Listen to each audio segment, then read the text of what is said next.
Best story in the league. Detroit Pistons, 11th straight win last night, 120-112 over Atlanta. Cade with the 25, 10, and 6. Jalen Duren, 24 and 8. Look, they haven't lost a game this month yet. Guys have been in and out of the lineup every single night. It's been a little bit crazy, and they still have managed to win 11 straight. And what makes all of that beautiful is that it was only 2 years ago which they broke that 28 straight losses. Makes the mind kind of hurt thinking about it. This Pistons turnaround, Lou, let's start there with how impressed you've been by it.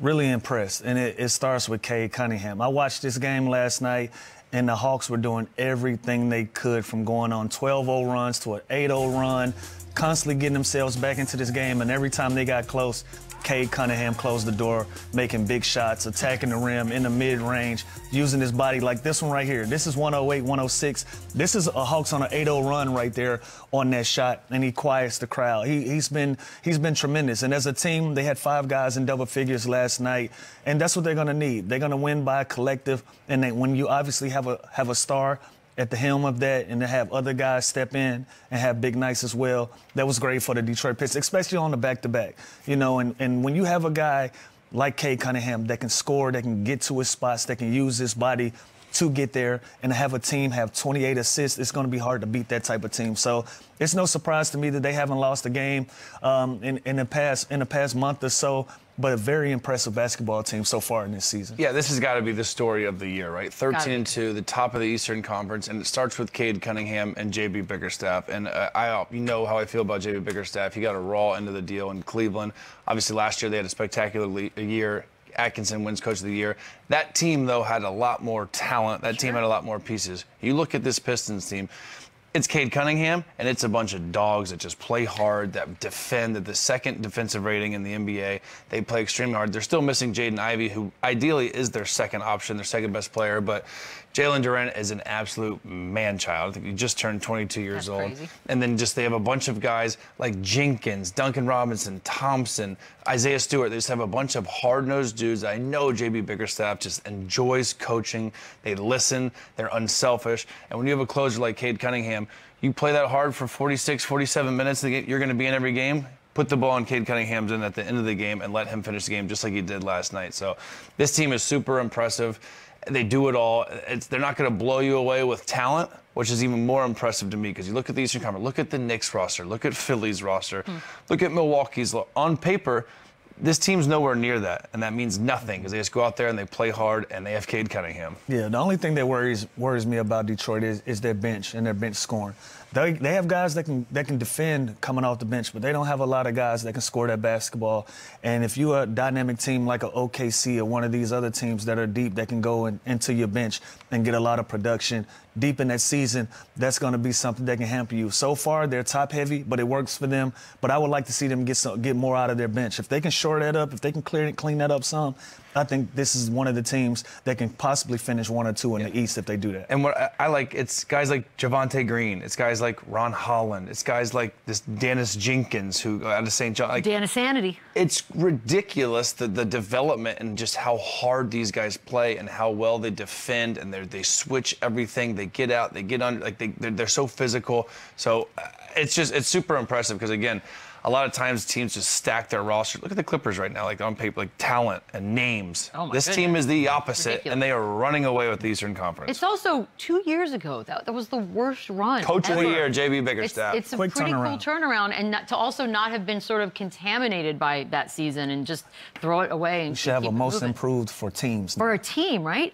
Yeah. It's easily this. By the way, do they remind you of anyone, like sort of in the embryonic stages of whatever it is this is going to be?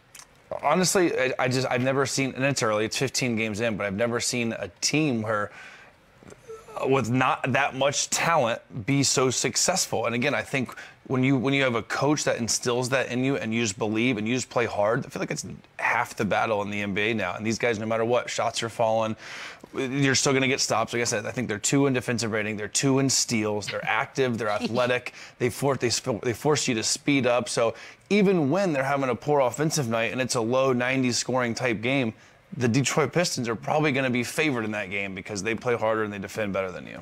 I can't compare them to anybody, but what I do like is that they fit the Detroit mold. Like, they play like the traditional Detroit Pistons team. They're tough. They're hard-nosed. They'll fight you. They can score. Whatever you want to do, we down for it. I like the fact that they have the right mix of guys, and it works for them. And that 2-year turnaround is probably one of the most impressive that I've seen from any organization in a very long time. I want to see them sustain this, and I want this to be something that they can look back on this season and say that we made some real headways and not just be one of those teams that have some early success in the season and then kind of level out. I see them as a team that can go deep in the playoffs, but I like the fact that they're just Detroit tough. I love that. Yeah, it's a good point, too, because I feel like they are built for the playoffs, not the regular season. Right. And they're doing it in the regular season. So I don't want to play this team in the playoffs. I don't want to have to beat this team 4 times. So the fact that they're doing this in the regular season, they still... I'll take that. I'll take $1 on that. Pistons to the moon. Pistons to the moon. Jalen Duren, first-time All-Star. Yay, nay?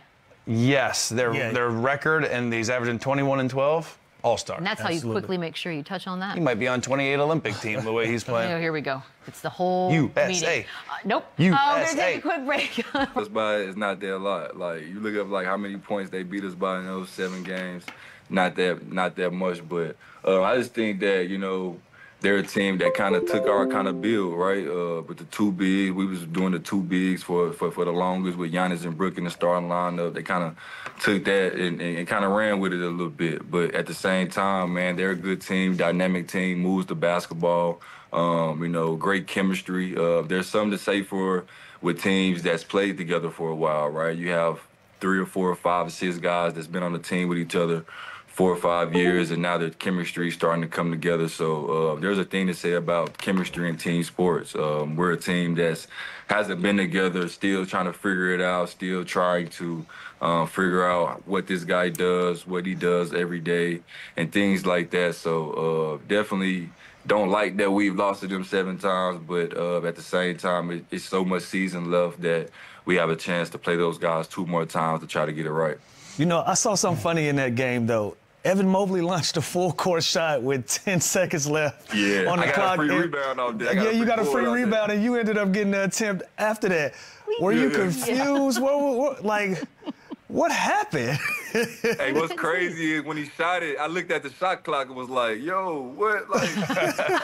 He blacked out. And when I called it, I'm like, oh, free board. And I threw it to Giannis. I thought Giannis was going to charge the rim, and he threw it to me. I just shot it, but, yeah, man, I didn't. Free he board definitely probably funny. thought that when we shot it and he got it there, it was probably like 1 second on the clock or something. Yeah, like maybe that. the 10 looked like a 1. Yeah. Like, is that a thing? Oh, yeah. That could be a thing. He was definitely confused. You're supposed to know time and score at all times, though. Yeah. But, 10, 1, whatever. Shout out to Mo. By the way, the courts, like if you didn't see the whole game or you just saw that court for the first time and then combine it with their uniforms on that night, is that bothersome, that bright yellow-ass court? Like have you gotten used to these courts?